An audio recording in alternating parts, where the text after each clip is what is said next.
How to fix the issue of Snapchat code SS06 problem.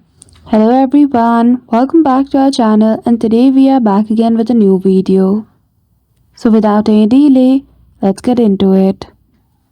For that, firstly head toward Google Play Store. Click on the search icon at the bottom right corner. Then after at the top, simply write Snapchat.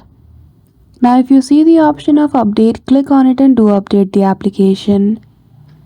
After that, we need to head toward the setting of Snapchat app. So tap and hold on the Snapchat app icon and go to app info. Then after go to storage uses and clear the cache. Now once the cache has been cleared, you can also delete the application if your problem is not solved.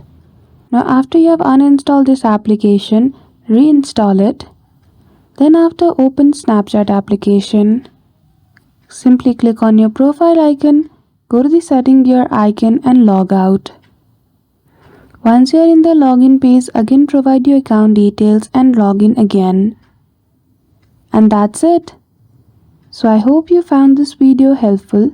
If you did, don't forget to give it a thumbs up and subscribe to our channel for such tutorial. Thank you for watching till the end.